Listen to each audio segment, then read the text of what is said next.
Hi everyone, welcome back to Hope and Coffee. And I am going to start off by apologizing because I actually had this month completely planned out from after Mead Mishaps number 3, that time I got drunk and saved a human, and I literally had it scheduled and everything. However, didn't actually go onto YouTube and post them to be scheduled. Had my calendar, thought I had it done, logged on today and realized none of them had been posted because I dropped the ball. So want to apologize, and after this video I will be scheduling the rest of them probably daily, just dropping one a day for the probably 7 days straight, just to go ahead and catch up on all the ones that I had done for the past few days. So just going ahead and letting you guys know that my bad. I really had quite a few books that I had wanted to talk to you guys about.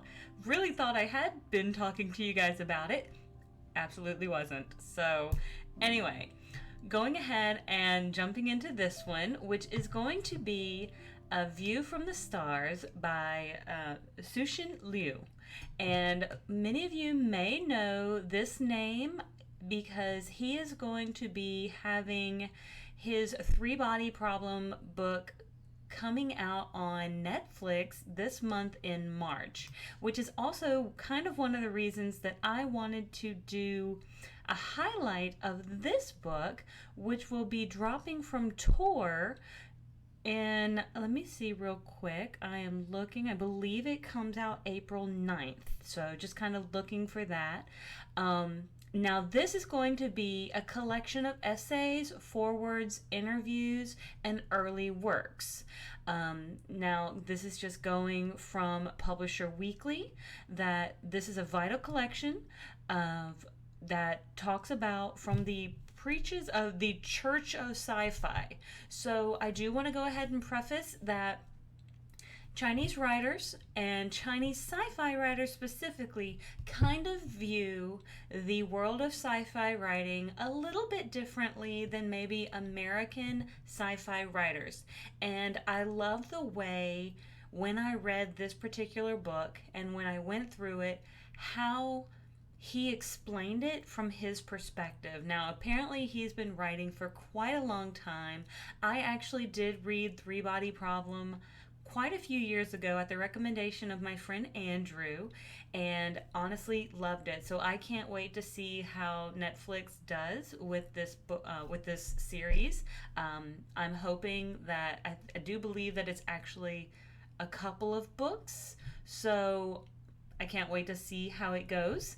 But there is, in this particular book, in A View from the Stars, let's see, it distinguishes science fiction from other forms of literature in the quote-unquote poetic science fiction. Translated by Emily Zhen, Liu argues that a focus on world building and setting replaces mainstream fiction's emphasis on the inner lives of characters.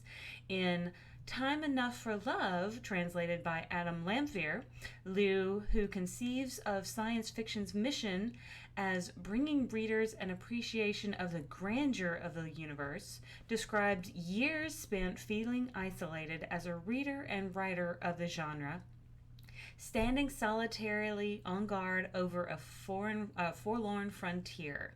The fiction entries feature drug smuggling, cybernetic whales in whale song, or chaos theory, weather patterns, and a couple more down to earth, but they're unafraid to try big questions such as what is the purpose of the universe. So there's lots of really cool kind of questions that kind of pop up, and I love the fact that as I listened and read, so I will say I got the audiobook for this one, and so I want to give a quick shout out to NetGalley for giving me the opportunity to have an advanced release copy of this in exchange for my honest review. I give it 5 stars. I love when, especially sci-fi, makes me think and gives me the opportunity to really challenge my thoughts on science while allowing me the opportunity to also think about the what ifs factor. Now, there are, of course, the thoughts of like the way out of bounds science, but cell phones, several years ago, or, going back 50 years, would have been a thing that was very sci fi. There are a lot of things we have today that in the not so distant past would have been very sci fi. We can also look at current works or works written in the 70s and 80s that kind of speculated what sci fi could look like, and kind of look at what it is today and see that we have some of the technologies. Now, we don't have everything. We may not have flying cars and this, that, or the other. We may not have immortality down pat and teleportation and these sorts of things, but who knows what we may come up with. And I love that this gives a sort of glimpse into the what can we achieve, and what are those stepping stones that we might need to get there. And honestly, I really liked how he described a lot of that stuff in his particular perspectives. Now, I don't know about you all. I don't know what your general educational experiences are, where you started in it, or where you plan to go. I actually started in clinical laboratory sciences. I thought I wanted to go into forensics, where I wanted to uncover the whodunits, the kind of like the nitty gritty, the problem solving, all the puzzle pieces and things of that nature.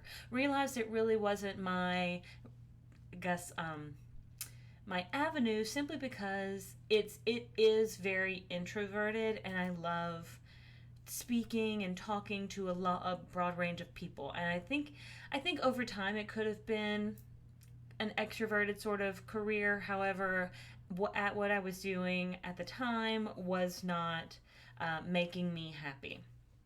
But anything like this is really so incredibly intriguing to me, and I really like it. Now, it is, of course, fiction. It is. I mean, you could say speculative fiction. You could say sci-fi. You can. I would never put this into fantasy, because I definitely don't think that we would cross that line. It is science fiction. It is truly placing the science into the what if category.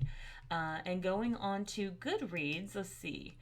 We're mysterious aliens in the crowd. We jump like fleas from the future to past and back again, and float like clouds of gas between nebula.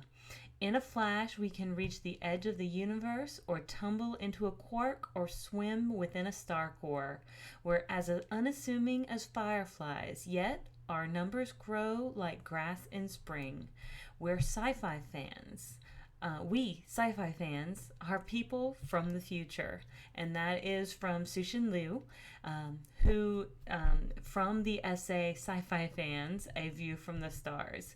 And so this will span kind of his shorter range of works over the past couple of decades, past 3 decades, I believe.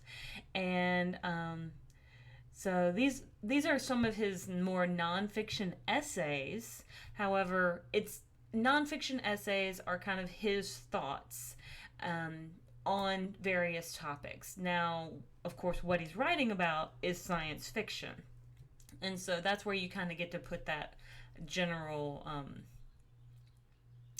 parameter on there, where you say it's nonfiction, but it is science fiction, because it's nonfiction about science fiction.